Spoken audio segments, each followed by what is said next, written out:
Here, with this week's hottest stories in the investment world, this is Zacks Friday Finish Line.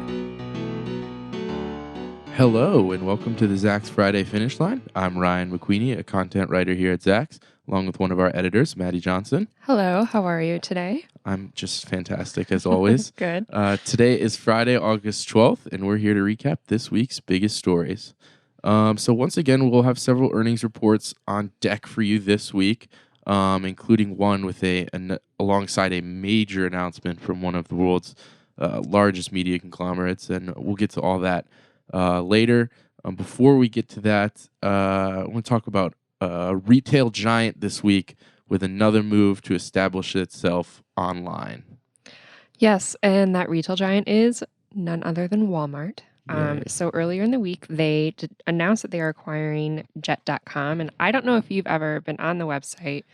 I'm going to say something kind of that I'm embarrassed about. I had never even heard of it until I walked in and everyone was like, Walmart bought Jet.com. I was like, cool. I thought it was about planes first. Yeah, I thought it was that's like that's a airline booking website. I was not right about that. And it's not surprising that you haven't heard of it. They've only been a working website for about a year now. Okay. But it's a budding Amazon rival, and it's worth, I think, somewhere around $1.5 billion. Mm-hmm. So yeah, Walmart bought them, and it's definitely a step to cement themselves as a true Amazon competitor after their in my opinion, failed shipping pass venture. Okay. TBD on whether it's actually failed, but we didn't like the idea, is what I strongly didn't like the idea. Yes. Okay. But so Jet it really has a cool concept because it reuses these pricing strategies and incentives. Mm-hmm. Where, let's see, they're encouraged. So customers, when you go on the site, they're encouraged to choose additional products using these kind of strategies. So, for example, if you use a debit card, you get a discount instead of a credit. So instead of using a credit card, Okay. you use a debit card, you get some sort of discount. Sure. You get lower prices if you choose not to return any of the items. So, and it's like the more you put in your cart, the more discounts you have available to you. Okay. So different from Amazon. So it's almost, to me, that reminds me of a little bit of like the Aldi of e-commerce in that that's a really good stripping connection. away these like traditional features of shopping that cost money to make the experience more affordable. Right. It's like Aldi, you go in, they don't give you bags, and there's not the DIY grocery experience. Yeah, the European Aldi version, you have to like rent the carts for 25 cents or whatever. That reminded me of that when you said choose not to return them. Stripping away some of those. And they used to have a monthly fee not a monthly, an annual fee, $50, but they scrapped that kind of right away in order to build a strong customer base. Okay. But now it'll be interesting to see if they ever bring that back or something to that equivalent, as they are now under Walmart's caring wing. Sure. And will most likely Wing, flourish. Jet.com. Yeah. Pun intended. Pun intended. Okay. So yeah, that was they took over the company for $3 billion in cash and then $300 million worth of Walmart shares. So it's about a $3.3 billion deal. So big time money. Yeah, huge. It marks Walmart's largest acquisition ever. To date, ever. Oh wow. Yeah. Okay, that surprises me a little bit, but cool.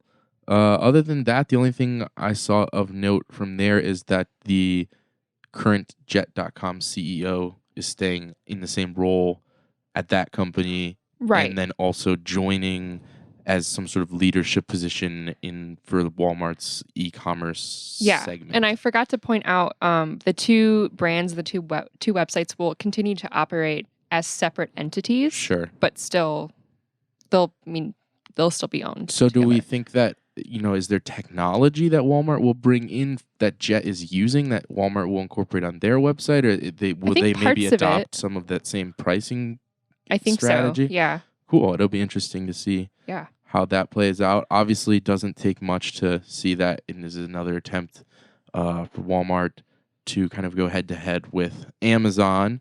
That rivalry is just even getting more and more intense. Those two Bitter. big retail players. Turning a little bitter. I would venture to say that they don't like each other much. I don't know.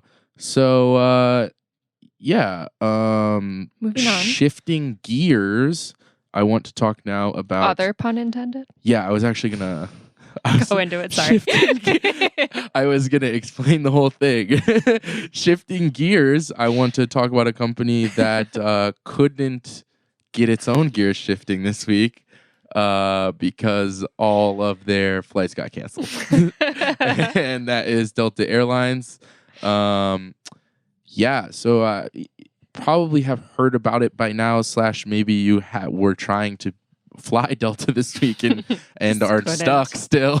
But it started on Monday.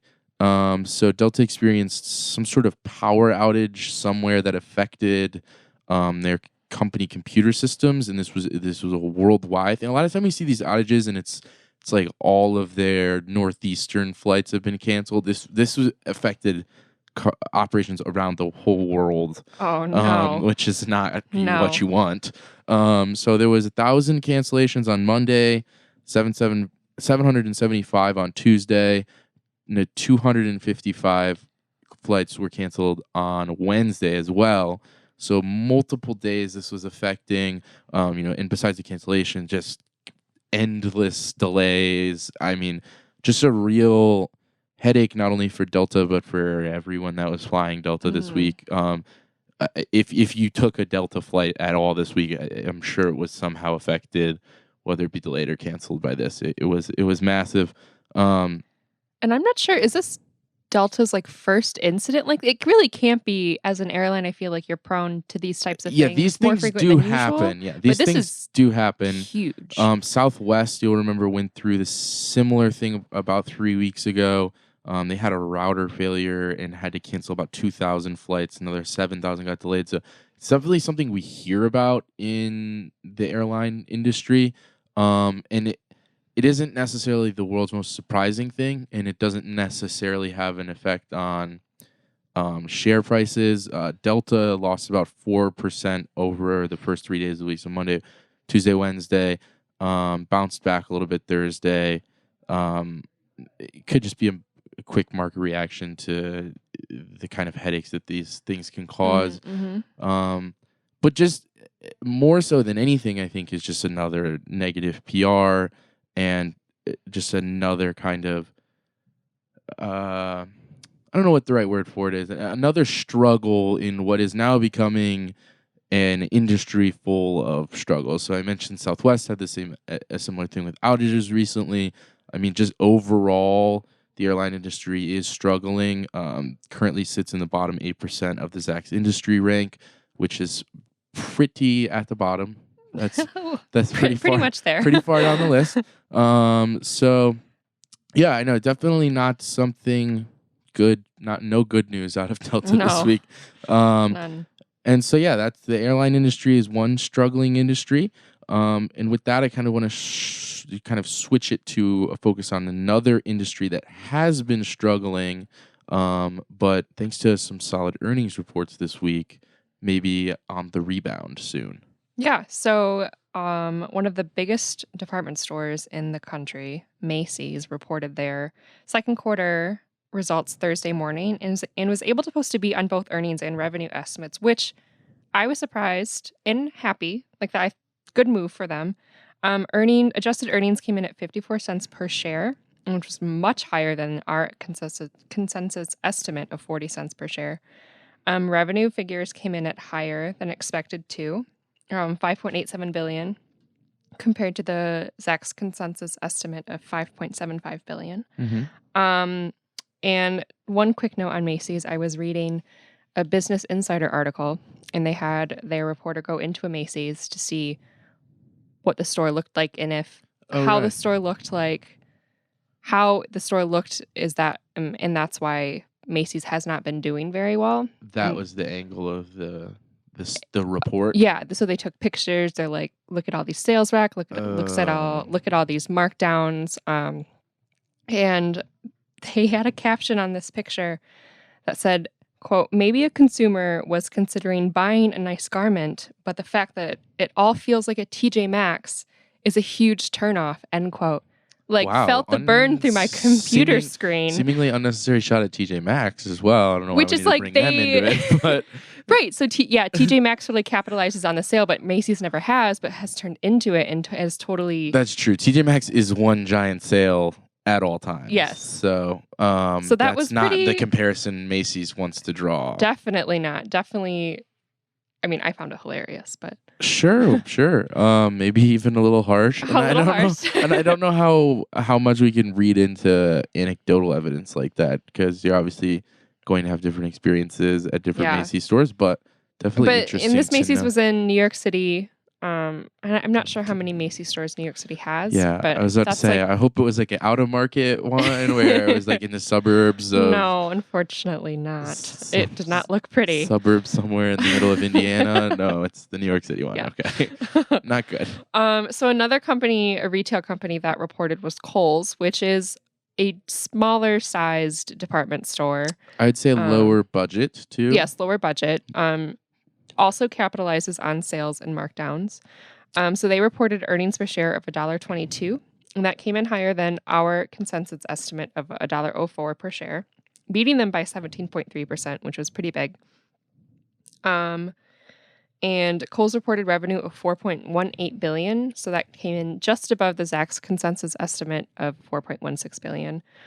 So these two, plus Fossil a few days ago, I don't know if they're going to be determining signs for the rest of retail companies reporting this season, but if they are, it's a pretty good sign because usually historically, at least for the past 3 years, retail has not done very well. Yeah, and so we've still got a few more kind of the stores that will paint the picture of the state of retail right now coming up.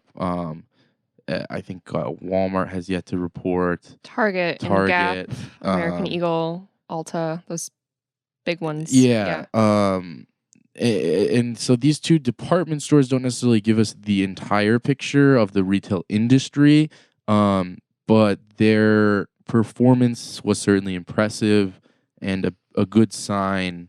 If there are customers in these stores shopping, that should mean there are customers across the board. Hopefully, yeah. And then that would definitely give us a good indicator of this health of the economy right now, which has kind of been in limbo right now. This kind of lingering question is, are consumers do they have enough money to go out and spend at places?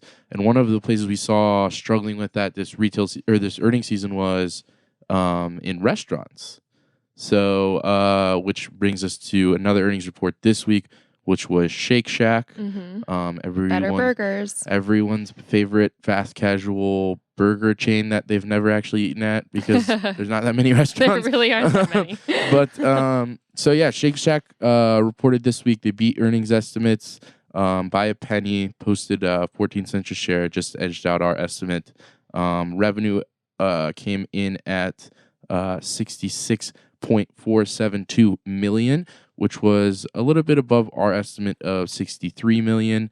But the stock fell. I think they were a morning report, and the stock fell something like 5% after the release. Investors seemingly unimpressed with same-store sales numbers. So same-store sales grew 4.5%. I think they call them same Shack sales. They do. In the earnings reports. Same Shack sales grew 44.5%.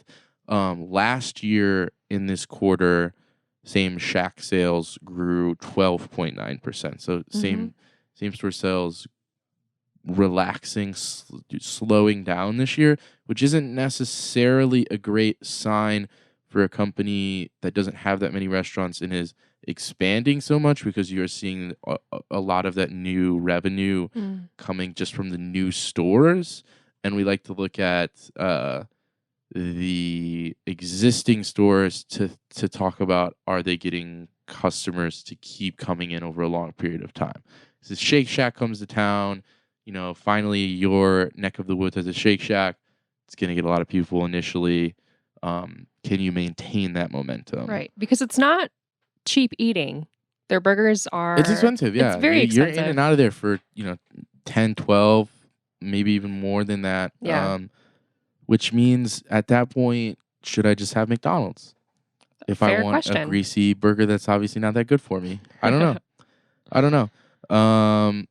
But yeah, it's always interesting to see why, you get two beats and the stock goes down, looking a little bit further down the report, why that Mhm. is. And I think it was same Shack sales, just not where a lot of people wanted them to be this quarter. Moving on, though, the biggest earnings report this week, just can't not talk about this. Got to be Disney. So they had much more than just earnings this week. A major announcement. We'll get to that in a second. What did their earnings results look like, though? They looked pretty good. So Disney reported Q3 earnings per share of $1.62. That's Mhm. beating our estimate by a penny. And then its earnings also increased 11.7 year over year, which is Important. very important. It's a good sign. Revenues improved 9% year over year to 14.277 billion, which also beat our consensus estimate of 14.167 billion. And then Disney, as one of the biggest media conglomerates in the world, has a ton of sub business divisions. Yeah. So, which all grew more or less. So, media networks grew 2.2% to 5.906 billion.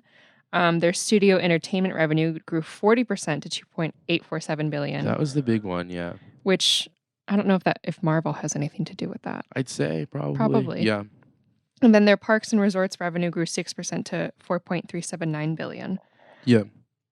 You'll notice there obviously that the media networks one is significantly bigger than the other categories. You mean the in studio one? Yeah. Yeah. Yeah. Or yeah. As far as growth for studio entertainment, Right, versus right. overall share of the company's revenue, Right. media networks Media networks being is the bigger, biggest yes. category. And that for that reason, that's been the one that we've looked to the past few reports because there's been some struggle there. And even with this report, you're seeing that's growing 2%. That was backed by a 1% growth in the cable networks kind of subdivision of the media networks umbrella. And it was refreshing to see that growth, but even in comparison to the growth they're able to do in other areas of the company, still you can see media networks, we could use some work there. Even though the big thing there has been ESPN for so long. Mm-hmm. Kind of draining them a little bit. But if you read Disney's report this week, ESPN didn't go into too many specifics other than to say that the 1% growth in cable networks was boosted by growth in ESPN. So not a ton of specific numbers there, but It's a little vague, ESPN growing as compared to something, it hasn't been growing. It's been doing the opposite of that the last couple of reports. So refreshing to see that.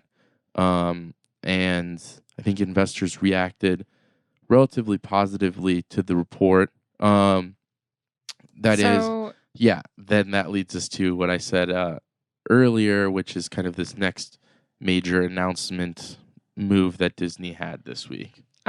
So I'm going to confess something. I'm not a huge sports fan, Sure. but even I know this announcement is pretty big news. So Disney announced that it had bought a minority stake in BAMTech, which is a video streaming company originally created by Major League Baseball. Yeah. So Disney. So just to explain that actually real quick, Okay. I think the case was that Major League Baseball created this kind of offshoot to do its own streaming online. Oh, okay. And then I think they kind of just spun it off into its own company, and they still have the rights to Major League Baseball. And I believe they're still in charge of doing like MLB TV online and stuff like that. Oh, I gotcha. Or at least delivering that content. Yeah, but interesting because you don't hear a lot about sports leagues creating their own companies. No, they usually leave that to the bigger bigger players. They work with companies. Yeah. So that was for people who are unfamiliar with what BAMTech is, that explains a little bit better. Yeah. So I guess Disney's going to use this BAMTech video streaming capability to create an ESPN branded over-the-top video streaming service that will cover a variety of sports. Mm-hmm. I don't know if you could hear everyone that's listening going, finally. But I think I could, because this has been people have been talking about that exact thing happening for a long time now, and the kind of I guess the wall so far has been sports broadcasting is, we talk a lot when we talk about Netflix and when we talk about Hulu and Amazon Instant Video and stuff like that. The one thing we always talk about is how ridiculously expensive HBO is another one. How expensive it is for these companies to license third-party shows and stuff and movies, and negotiate these deals with other publishing companies and be able to host this content. That is just tenfold this live sports. It's really the competition for getting these licenses is very hot, and it's very expensive. Yeah, and let me just butt in. And it seems like the only company that was, maybe not. So the only company publicly trying to do this, it seems to be Twitter, of all things. Certainly, yeah, and definitely non-traditional outlet. Yeah, because they just negotiated with the National Football League to host a few of the Thursday night football games this year on Do they also Twitter have a thing with MLB for too? free? Yeah, and you're also seeing Twitter interact with sports leagues now, more so than broadcasting games and highlights, but like creating weird little you're interacting with the game on Twitter more, and they're partnering with.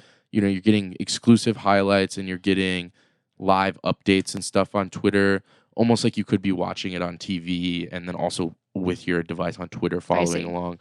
But yeah, they're going to be, you can go on Twitter this year and watch Thursday Night Football for some of the games this year for free. So that's interesting. Yeah. Now, are you surprised that Disney was the company to make this acquisition and to kind of be the power behind this type of streaming service? Like, did you expect something like a company, I don't know, maybe anyone else? Yeah, I think the only other kind of thought I would have about it is somebody who's just not yet in the sports world trying to do this and get into sports like this way. But no, I'm not surprised at all. To me, it was an inevitability that they would offer an ESPN option in this kind of over-the-top format where you do not have to be a cable, because they've had Watch ESPN for a while now. It's formerly ESPN3.com. It's now like watch.espn.com, where if you have a cable package with ESPN on it, you can just sign into your account online and you can stream whatever is on ESPN and also a bunch of additional coverage. What people have been talking about is doing that, but skip the whole sign into my cable account. I can just pay 10, 15, 20 bucks a month to have the account with ESPN. The issue with that is that it's really expensive to do that, to like host the content like that, and the deals that they already have with cable companies, and it brings up this conversation of the next age of cable being pay for what you watch, that type of situation. Finally, this is happening, and I would like to also point out that it's ESPN branded, so it isn't just this, I tune in to this streaming service and they have ESPN, ESPN2, and then whatever's on watchespn.com. It's ESPN branded, as in it's going to use all, same anchors and announcers, people who are under contract with ESPN, but it's not just going to replicate and mirror whatever's on ESPN. It's going to be channels. different. It's going to be new. Yeah, content. So not necessarily new in a way, but so with I guess BAM, a new take on it. Yeah, with BAMTech, they have the rights to Major League Baseball, or some Major League Baseball games, and BAMTech also has deals with the National Hockey League. So right off the bat, you can assume there's going to be MLB and NHL coverage on this new ESPN service, and then ESPN also is pretty dominant in having rights to stream college sports, specifically college football. They have really in-depth coverage on, and college basketball. So just completely spitballing, I would assume that's the type of sports you can expect the most out of. But yeah, I mean, surprised? No, not really. Like I said, inevitability. Interesting that they're going about it in a way of like purchasing this minority stake. I believe it was a 33% stake in BAMTech, and then kind of using that as a tool, the first step in the the process. And I don't know how long it's going to take before this is available. But yeah, I mean, we talked about was it last week? We talked about the new trend in the cable industry of Yeah. just kind of going more towards wanting to own more of your own content Mm-hmm. and also having that video streaming presence. And this is just another company doing that. We talked about Time Warner getting a minority stake in Hulu. This to me isn't that. This to me is very similar. It's not that different than Yeah, I get that. the other media companies making plays on video streaming. Just such a big chunk of Disney's media content that they own is ESPN. So Mhm. that's the route they're going to take it. And that's where, the It's the route they need subscribing. to take it to like boost ESPN and Right. Yeah. Exactly. And also something we haven't even touched on yet is that this is really the first of its kind. Like I said, ESPN with Watch ESPN, NBC Sports has something called NBC Sports Extra, but again, that requires you to have cable account with NBC Sports already. I mean, there's not really a over the top way of going to get live sports coverage, and for cord cutters, the apprehension, I guess, for someone who really wants to cut the cord and move to just having Netflix is if you're a sports fan, it's really hard to do maintain that yeah. and watch a lot of live sports unless then you're kind of getting into the world of like underground streaming and Mhm. you're getting weird spotty streams from China and Oh, no. other stuff like that, and it's illegal content. So Yeah.